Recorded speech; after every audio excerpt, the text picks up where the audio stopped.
California Democrat politicians have a plan to deal with California's budget crisis. Oh, but it doesn't involve actually balancing the budget.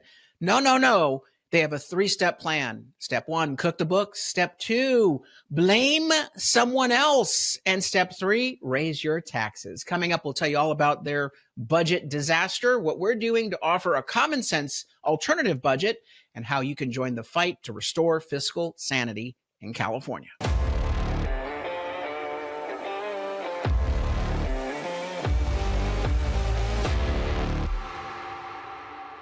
I'm Carl DeMaio, chairman of Reform California and a California state representative. And this coming week is the deadline for California politicians to pass a California state budget.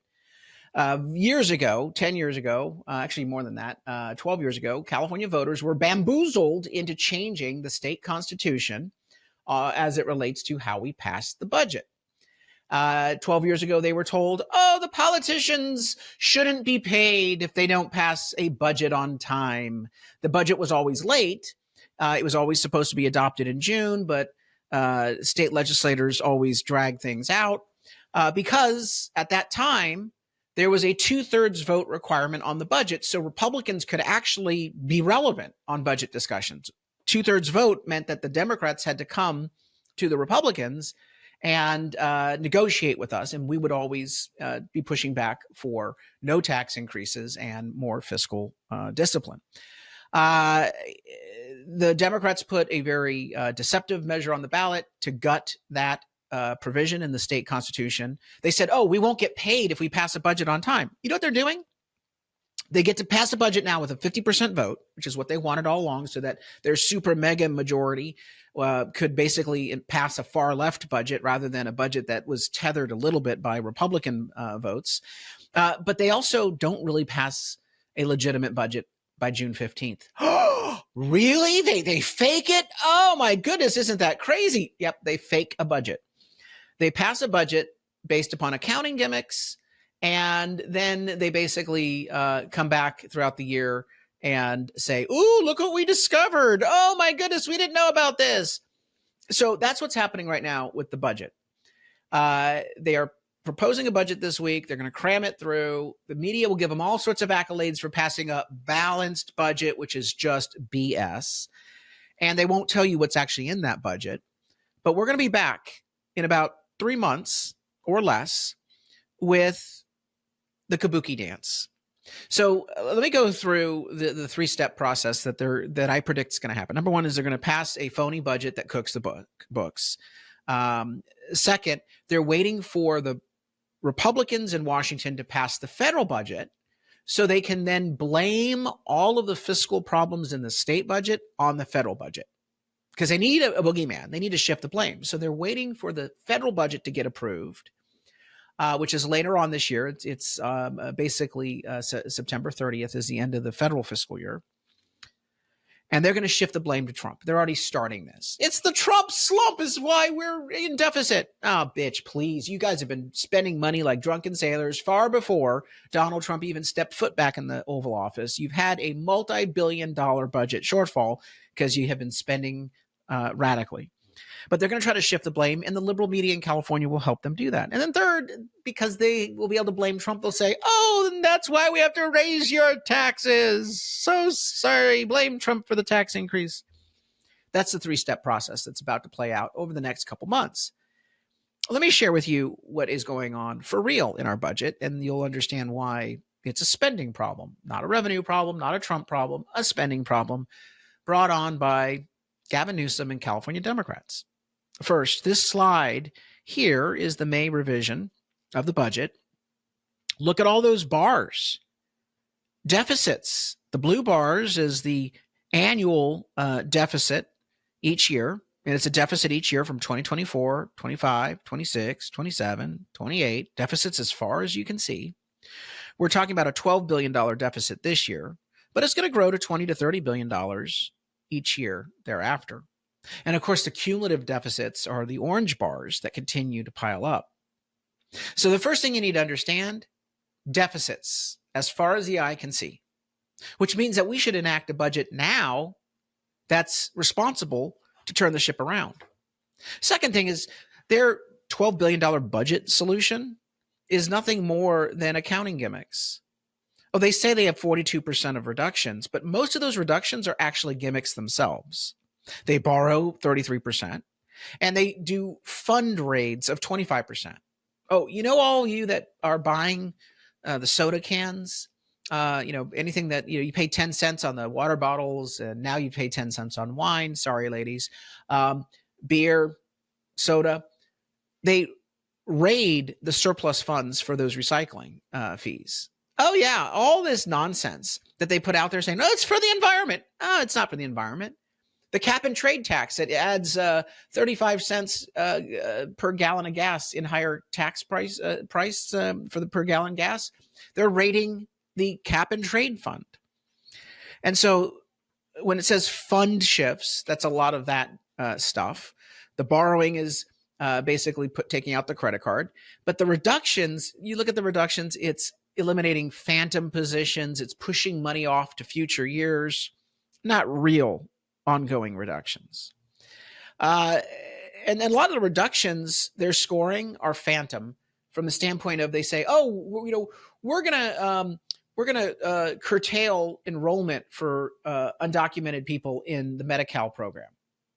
But when you actually look at it, the enrollment's projected to go up by 100,000. So where are you going to get the cost savings there?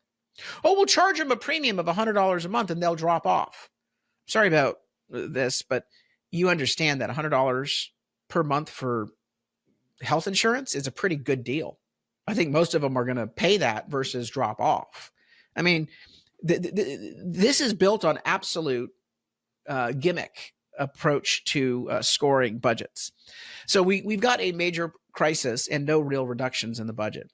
The number one thing that would balance the budget immediately, a couple of things just off the top of the head: cancel high-speed rail, save $1 billion per year. Get rid of undocumented free healthcare coverage at taxpayer expense. That's a $12.5 billion savings. Oh, and by the way, blaming Trump, when the Democrats pass this budget and still allow for the undocumented individuals to get health coverage, Trump's new budget has a penalty for any state that gives undocumented people health coverage with state taxpayer money. So we're going to have basically a speeding ticket issued to the state of California, which will impact health coverage for citizens in our state. And the most neediest amongst us will be hurt by the Democrats' decision to prioritize the benefit and welfare of the undocumented individuals in our state over the benefit and welfare of citizens. It's insane. So the main drivers are the spending in the state of California. We are seeing that the state of California has $1 billion for high-speed rail, even though the federal government just came out with a scathing audit of the program showing just how much waste, fraud, and abuse has been going on in high-speed rail. It's never going to get built. The only people benefiting from high-speed rail, this boondoggle, $30 billion boondoggle and counting, are the consultants and political contributors to Gavin Newsom and the California Democrat legislators in the Assembly and the state Senate. This is nothing more than a money laundering scheme. And so we have $1 billion for a project that will never get built, that's being completely wasted, and those monies should be shifted elsewhere. They also take that cap and trade tax and use it to backfill, as I mentioned before, ongoing expenses that your existing taxpayer revenue tax dollars should be going to. For example, they take $1.5 billion of CAL FIRE's budget and they use it, they cover it with the cap and trade fund. Again, CAL FIRE is not an environmental program. CAL FIRE is a public safety program, and it should be coming out of the general fund. And don't get me wrong, I'm gonna support full funding for CAL FIRE. But if you're going to do environmental funds on the issue of wildfire, why don't you use cap and trade to reduce fuel risk by thinning the forests, by clearing overgrown brush? The Democrats refuse to adequately fund brush clearing. I wonder why. So they're underfunding the thing that starts fires, brush clearing, so that they can basically waste money on responding to fires that they didn't adequately prevent by doing the brush clearing. This is insane. But some would even argue, and by the way, the CO2 emissions from those fires is actually anti-environment. Some would argue that Democrats know exactly what they're doing with these nonsense policies. Here's another one. They're using billions of dollars to bail out the failed windmill program, offshore windmills that no utility wants to buy the energy of because it's too expensive. So now they're saying, okay, the utilities don't want to buy this energy because it's too expensive. So what we're going to do, we're just going to force the taxpayers to prop up this scam. Think about high-speed rail, but in the water. That's what this windmill program is. We also see a major increase in taxes, payroll tax increase of nearly $1 billion, more than $1 billion per worker in the state of California. Oh, but while small businesses have to pay per worker higher payroll taxes, we're now going to have $750 million in tax credits for Hollywood billionaire studios. Priorities. Part of that high-speed rail $1 billion that they're spending is that they're trying to put $1 billion in the budget each and every year so that they can do what? Are you ready for this? So they can securitize that with bonds. You see, if they have a undetermined amount of money for high-speed rail each year in the budget, the bond industry won't allow them to borrow off those funds because they say, well, we don't know if that's ever going to be available in future years. So what Newsom is trying to do, and this is a big deal in this budget, is put the golden handcuffs on every taxpayer to force high-speed rail to be a project that has to continue indefinitely. What he's doing is he's putting $1 billion lockbox payment in every year in the future budgets, and he's borrowing today and forcing the $1 billion to be paid in every single budget thereafter. No one in the media is actually covering this, but this is the scam on high-speed rail to take a project that should be dying because it has no money left, and basically throwing it a lifeline. And it's the zombie play. This is going to make this project come back from the dead, and it will never go away. $19 billion, by the way, in bonds that they want to borrow. It's insane. They have another gas tax hike in the budget, 2 cents, taking effect July 1st. They don't fund Prop 36, which is the public safety initiative that California voters just overwhelmingly approved by 68% to allow prosecutors and police to arrest and punish criminals. Well, that takes funding. Newsom is basically overturning the will of the voters by not funding Prop 36 implementation. So we pass it in the vote in November overwhelmingly, and then Newsom says, I'm going to ignore it. I'm just not going to fund it. So no money for Prop 36. Oh, but they have $64 million to sue Donald Trump. By the way, in order to fund Prop 36, you only need about $200 million, $150 million. Almost half of that is being diverted to go sue Donald Trump. It's insane. He's got $5 million in the budget that's not balanced for research on something called the Belonging Campaign. Are you ready for this? Newsom wants to spend $5 million of your taxpayer money in a tight budget environment to study how he can make you feel more tied to California. You want to help people stay more tied to California? Stop chasing them out of this state with high taxes, high cost of living, crime and grime, failing schools. That's how people will feel more belonging to California, is with better policies, Mr. Governor, not a slick ad campaign costing us $5 million. Look, I could go on, but this budget is absolutely insane. We can balance the budget. In fact, California Republicans are going to be offering this week a California budget alternative for a California Republican budget alternative. And we're going to force the Democrats to vote on our budget plan. This budget plan would eliminate free taxpayer-funded health coverage for the undocumented, saving $12.5 billion. It would cancel high-speed rail, saving another $1 billion. And what it would do is it would immediately provide funding for wildfire risk reduction, fuel management, brush clearing. It would restore cuts to the poor, developmentally disabled individuals, home health care. So we'll give some relief to people who need government programs that Newsom and the Democrats are trying to gut and cut. And then it will provide for a budget reserve, because we do know that the economy is shaky and that we need to have a truly balanced budget going forward with a small reserve, a modest reserve for uncertain economic times.